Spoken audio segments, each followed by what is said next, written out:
Good morning, scholars. Welcome back to another day of YouTube guided reading with Miss Rossi. We're going to have lots of fun today. We're going to practice some awesome strategies today, and we're going to read a juicy, adventurous book. Now, to get started today, we are going to start by answering some questions to warm our brain up. Before we answer some questions to warm up, I want you to look at the pictures that you see on your screen.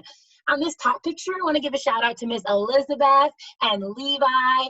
There's a picture of them from a couple weeks ago in school working so hard at their guided reading at Kinney Table. They were working so hard I had to take a picture of them. And so I hope that today you are working just as hard as you would if you were at Kinney Table with me or if you were at Kinney Table with Miss Cherney, okay? So I want you to make sure you're working hard just like you would in school. Shout out to Elizabeth and Levi. In the bottom picture is a picture of a lot of our UC scholars. I found this picture. I loved this picture because everyone is smiling, and that is how I feel when I get to see your faces and talk to you guys on the phone. And so I want to shout out Abigail, Brooklyn Chambers, Rashawn, Ava, Olivia, Alana, Sean, Justin, Roslyn, Kaden, Faith, Skylar, Imani, Tracy, Charles, Kamora, Jaden, Jemiah, Demetrius, Brooklyn Stewart, Estrus, Cameron, Kaden, Adams.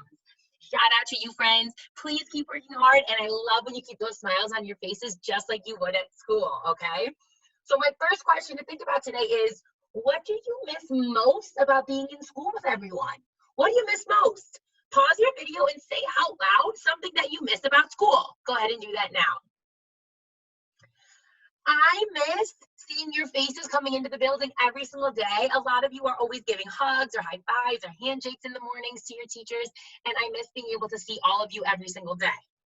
The next question, what do you like best about learning at home? So learning at home can be really, really fun. What do you like best about learning at home? Pause your video and answer the question now.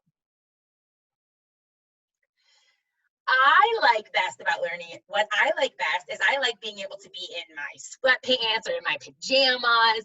I like being able to sit in a comfy chair when I'm learning at home and when I'm teaching at home, because we can't really do those things at school. And so that's what I like best. Thank you so much for sharing those questions. Now we're gonna get ready to grow your brains and get you ready to be a smart second grader. Give me 2 thumbs up if you're ready. Awesome job. All right, here we go. Today, we're going to practice a strategy that we are so good at. We only have a couple more days with this strategy, so make sure today you're really practicing, because this is going to help you figure out words that you don't know. So today, we're going to read through the word. We're going to read through the word. We're going to read through the word. We look for 3 things when we read through a word. Pause your video and say out loud what 3 things we look for when we read through the word. Pause your video and answer now. Raise your hand if you think we look for vowels. Oh, I tricked you. We look for vowel teams. We look for. Raise your hand if you think that if we get stuck on a word, we skip it. Oh, I hope I didn't trick any of you. We definitely don't skip it. What we look for is we look for our blends, ends, and vowel teams. Do it with me. We look for our blends, ends, and vowel teams. Very good. After we found our blends, ends, and vowel teams, we read every single sound. We read every single sound. All right, so we're going to practice looking for those blends, ends, and vowel teams, and then reading our sounds. Look at the picture of that brain who's getting strong. That's what your brain's about to do. So make sure you're paying attention to the video, and let's go ahead and practice. All right, our first word. I want you to pause your video, and I want you to find your blends, your ends, and your vowel teams. Go ahead, pause your video and find those things now. Nice job looking for your blends, ends, and vowel teams so that we can read through the word. What is the beginning blend that we have in this word? Go ahead and say it out loud now. You should have said we have the blend ST, and ST says st. ST says, ST says. Very nice job. That's our beginning blend. Do we have another blend in this word? No. If you said STR, you are also correct. If you saw ST, that's okay. If you saw STR, that's even juicier, and that's also correct. Nice job. Let's look for our ends. I see an ending in this word. What ending do we have in this word? Yes, our ending is ing. Our ending is, and we know ing says ing. Ing says All right, now let's look for a vowel team. We are looking for two vowels that are walking next to each other because I know that when two vowels go walking, the first one does the talking. Say out loud the vowel team that we have. You should have said we have E-A. Our vowel team is, and E-A says E. E-A says, all right, we're getting ready to read through the word. Take your finger and put it underneath the beginning blend. We're getting ready to read together on 2, 1, 2. Stir, ing. Faster. Stir, ing. All together. The word is streaming. The word is streaming. Streaming. Like I am streaming a TV show. Probably a lot of us are streaming TV shows right now. Nice job reading through that juicy word. Next word. I want you to pause the video and say the blends, ends, and vowel teams that you see. Pause the video and do that now. Nice job if you said that you see the beginning blend cur. Our beginning blend is. Is there another blend in this word? You should be saying, yes, Miss Rossi, there is another blend. What other blend is in this word? Say it out loud now. Our blend is sh. Our blend is sh. So this word has two blends. Does this word have an ending? Yes, it does. Say the ending of this word now. Nice job if you said our word ends in ed. It ends in, and ed says d. Ed says, excellent. Do we have a vowel team in this word? No, we just have one vowel that's all by itself. So that's just a regular vowel. So that A is going to be a short A. That A is going to be A. All right, let's take our finger and read through the word. We're reading together on 2, 1, 2. Cur, d. Faster. Cr, d. All together, the word is crashed. The word is crashed. Crashed. Nice job reading through that word. That one was juicy with two blends in it. Our last practice word today. Here we go. Pause your video and say which blends, ends, and vowel teams you see in this word. Go ahead and do that now. Nice job if you said that we see our blend in the beginning. Tur. Our blend is. Very nice. I see an ending in this word, and this is an ending that we don't see that much, but this is definitely an ending. Our ending is ER. Our ending is, ER says ER says, so our ending is going to say It's going to say, all right, do we have a vowel team in this word? Oh, yes, we do. Our vowel team is AI. Our vowel team is. And I know that when two vowels go walking, the first one does the talking. So AI is going to say, AI says A. AI says, good job. If you're doing our A for our dabs, totally fine. Do that. Have a little fun. Give me a little smile. So we know AI says A. Let's go ahead and read through the word together. Take your finger, put it underneath our beginning blend. We're reading together on 2, 1, 2. Chur. L. Faster, get ready, go. Tr, L, all together. The word is trailer. The word is trailer. Like, did you see the trailer to that movie? Nice job. Trailer. Okay, now today our second skill that we're going to practice is making inferences. Today we're going to make inferences. And remember, an inference is a guess. An inference is A, but we're not just guessing about anything. We're guessing using two things. We need two things to make an inference or a guess about a text. Which two things do we need to make an inference about a text? Pause your video and answer what two things we need for inferences. Nice job. If you said to make an inference, we need text, evidence, and schema. We need text, evidence, and schema. We need text, evidence, and schema. Remember, schema is what you know. Schema is So in this brain, you have all this knowledge. And when we're making an inference or a guess, we need to use all of that knowledge to make sure that we can understand what the author is trying to say to us in a book. So if a book is asking us about friends, you're going to use your schema or what you know about being a friend. If the book is asking us about shoes, you're going to use your schema and what you know about shoes to help you answer that question. You're also, of course, going to look back at your text evidence and reread your words and look at your pictures. We're experts on that, so we know how to find our text evidence. Now, remember, in order to get our inferential questions correct, which of course we want to do so we can go to second grade, we want to use our sentence stem that says, in the story, I read blank. You're going to give your text evidence. You're going to give your, so that makes me think, and we're going to make an inference. We're going to make a, so in the story, I read blank. So that makes me think blank. Today, we're going to practice with some inferential questions in our story. Here's an anchor chart that I really love because this anchor chart says authors don't always tell their readers everything. They rely on the reader to use inferential thinking to understand the story. So we have to use our text evidence and our schema to understand what the authors in our books are trying to tell us. So today, we're going to read a book about a pirate named Blackbeard. So today we're reading an adventure book. Yesterday we read an informational text. So today we're going to read an adventure book about a pirate, a famous pirate named Blackbeard.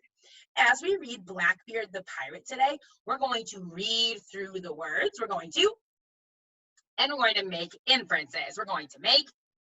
All right, so let's get ready to read through the word and make inferences about our book, Blackbeard the Pirate. Before we begin, I want you to pause your video and say out loud one thing that you know about pirates. Use your schema. Tell me one thing that you know about pirates. Pause your video and do that now. Nice job if you said that you know that pirates live on ships. Nice job if you said that sometimes pirates can be dangerous. Nice job if you said that pirates like to look for money and treasures. Nice job if you said pirates wear hats. A lot of pirates wear hats and have flags on their ships. Nice job if you said any of those things. Give yourself 2 claps and 2 more. Awesome job. Let's go to our beginning page of our book. Pause your video and read both of these pages now. Nice reading. Let's go to the next page and practice reading through the words. Go ahead and pause your video and read both of these pages now. I want you to take your finger and I want you to put it on the brown box that says, why did sailors become pirates? On page 6. Take your finger and put it on the brown box. We're going to read this box together because even though this box isn't actually part of our regular words in the book, it's still giving us information about pirates. And so we're going to read it so that we can learn a little bit more. So I'm going to read it and you're going to read it out loud with me. We're going to echo read just like we do in school. So your voice is on and my voice is on. Take your finger and put it underneath the word why. We're reading all together on 2, 1, 2. Why did sailors become pirates? Some things about being a sailor or a pirate were similar. Both were away from home for months at a time. Both jobs were dangerous. The main difference was in their pay. Sailors were paid very little. Pirates got to keep and share what they took from other ships. So there are sailors who drive boats and there are pirates who try to get onto boats and take their things. So we're going to keep reading about this pirate, Blackbeard. Go ahead and pause your video and read this page now. Nice job reading pages 7 and 8. Take your finger and put it in the brown box that says, do you know? We're reading this brown box that says, do you know? Together on 2, 1, 2. Do you know? In the 1700s, boys as young as 8 to 12 years old had jobs on ships. A boy's first job might be to help a ship's officer. Later, they learned how to help sail the ship. So kids that were almost your age, a lot of you are 6 and 7, kids that were almost your age were going on boats. Whoa, it was very different back then. Let's go to the next page. Pause your video and read page 9 and look at the map on page 10. Pause your video and do that now. Nice reading. Take your finger and put it underneath the words "do you know" in the brown box on the bottom of page 9. Get with me in 3, get there in 2, and 1. We're reading on 2, 1, 2. Do you know? Blackbeard took ships as well as treasure.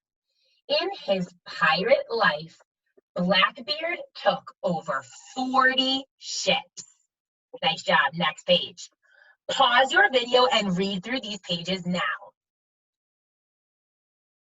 Nice job reading about a pirate's life. Now we're going to read the brown box on the bottom of page 12. Take your finger and put it underneath the words "do you know?" My voice is on and your voice is on. Get ready. We're reading together on 2, 1, 2. Do you know? Blackbeard had over 350 men in his pirate crew. They had to rob a lot of ships to support that many men. Nice reading. Next 2 pages, pause your video and read them now. Nice reading. Let's go to the next pages. The last pages of our book. Pause your video and read pages 15 and 16 now. Nice reading, my friends. Awesome, awesome job. Okay, we're going to go back and now we're going to make some inferences. We're going to answer some questions about our friend Blackbeard the Pirate. Get ready. What are most pirate stories about? Reread your text and pause the video and answer the question, what are most pirate stories about? Go ahead and do that now. In the text, it says that most pirate stories are about lost treasures. So most pirate stories are about pirates finding a treasure, but a lot of them aren't real. But this story is definitely real. Let's go ahead to our next question. How did Blackbeard feel about his job on a ship? How did Blackbeard feel about his job on the ship? Pause your video and answer that question now. Nice job if you said that he liked the job on the ship, but he was a little bit scared that he would have to deal with pirates. So Blackbeard got this job and he liked it, but he was a little bit scared about pirates. Friends, I want you to look on page 5 at our map. It says, I see that it says North America. Raise your hand if you live in North America. Remember, that is our continent. We know North America, South America, Europe, Asia, Africa. Where's Australia? There's Australia. Don't forget Antarctica. So we live on the continent North America. I'm going to show you on your screen where we live. So this is where we live in Chicago. And this red circle shows where Blackbeard the Pirate was 300 years ago. Let's go ahead to the next page. What did pirates do to ships? What did pirates do to ships? Pause your video and answer this question now. You should have said that pirates robbed ships and pirates took all of the treasures on ships that they saw. So if we know, if our schema says that pirates would rob ships and take treasures, how did people feel about Blackbeard? How did people feel about Blackbeard? Pause your video and answer the question now. Nice job answering how people felt about Blackbeard. You should have said that people were afraid or scared or frightened of Blackbeard because they knew that he was a pirate and that he was going to take their treasures. Really nice job. Next page. What did Blackbeard's flag look like? What did Blackbeard's flag look like? You should have said that his flag had a skeleton on it. There's a picture, it had a skeleton on it and some hearts on it. So now get ready for your inferential question. Why did ships give up when they saw Blackbeard's flag? Why did people on ships give up when they saw Blackbeard's flag? Pause your video and use your sentence stem to answer that question now. Nice job answering that inferential question. You should have said something like this. In the story I read, here's my text evidence, that many ships gave up when they saw Blackbeard's flag. So that makes me think, well, I'm using my schema, why would they give up?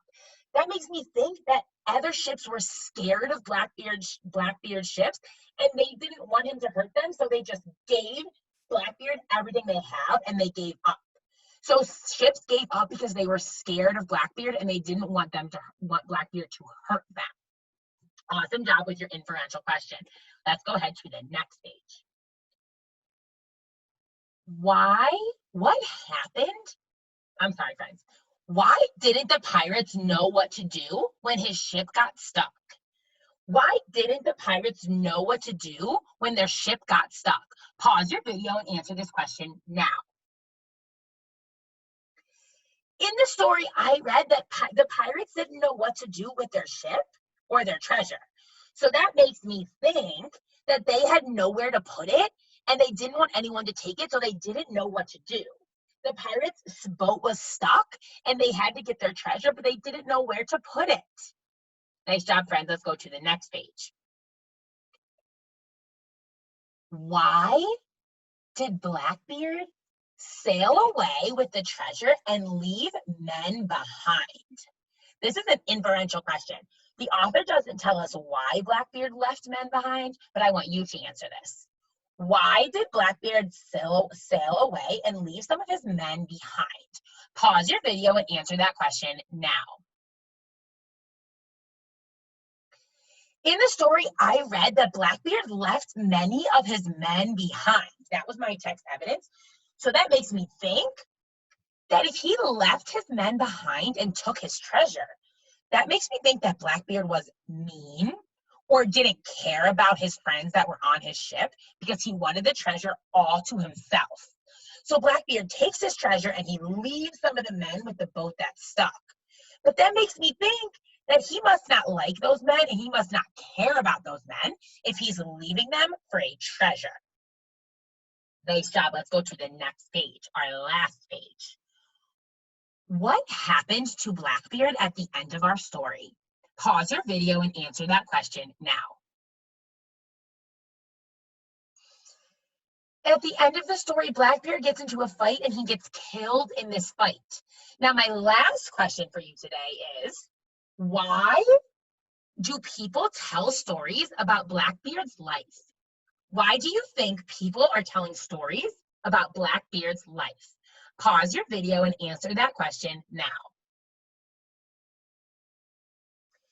In the story I read, here's my text evidence, that stories were told about Blackbeard's life and that he was a famous pirate. So that makes me think that he became famous because he robbed a lot of ships and took a lot of treasures. And so a lot of people were talking about him and telling stories about him. So he was well known because he took so many treasures and got into so many fights on the seas that people started to talk about him and he became a well-known pirate. Awesome, awesome job. Friends, you did an awesome job with your comprehension today. You read through the word. Oh wait, I got tricked again. I'm so sorry. I have a challenge question for you. I only have one challenge question for you. So in school, you friends remember that we do challenge questions a lot because I want to see how much I can get you thinking like a second grader. So here we go. This is an NWEA question. We have A, B, and C. So we're going to use our process of elimination. We're going to check our work over. We're going to read the question 2 times, just like we know how. Here we go. We're going to read this together out loud. Take your finger, put it underneath the word which. We're reading together on 2, 1, 2. Which sentence tells an opinion? A, Blackbeard was a very mean man. B, Blackbeard was a famous pirate. Or C, Blackbeard's flag had a skeleton on it. Which one of these is an opinion? A, B, or C? Pause your video and say the answer out loud now. Nice job. If you know that opinion is how you feel. An opinion is how you feel, and a fact is something that is true. So let's see. Blackbeard was a very mean man. Is that how someone feels, or is that something that is true? That might be how someone feels. We're going to put a dot next to it. Let's look at B. Blackbeard was a famous pirate. Was Blackbeard a famous pirate? Yeah, so this is a fact, so that cannot be our answer. Let's look at C. Blackbeard's flag had a skeleton on it. Did Blackbeard's flag have a skeleton on it in our text? Yes, it did. So that is true. So that is a fact. That is A. So which one of these is an opinion? A. Blackbeard was a very mean man. Because do you think that the people that were on the ship with Blackbeard thought he was mean? Maybe not. Maybe they were friends with him. So this is not necessarily true, even though we know that he was kind of mean because he was taking things from people and we don't do that. There were probably people that think that he wasn't that mean of a man.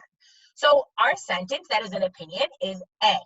If you got that right, give yourself 2 claps and 2 snaps. Awesome job. All right, our last page for today. I want you all to know that I'm so proud of you and all of your hard work. If you read through a word today, give yourself a pat on the back. If you made an inference today using your sentence stem, give yourself another pat on the back. Awesome job. And I want you to pick a cheer, and I want you to do that cheer now. I'm sending you energy as you're doing your cheer. Awesome job, my friends. Nice job today. I'm very proud of you. Don't forget to watch Miss Cherney's video, Miss Javity's video, and Miss Marsh's video today.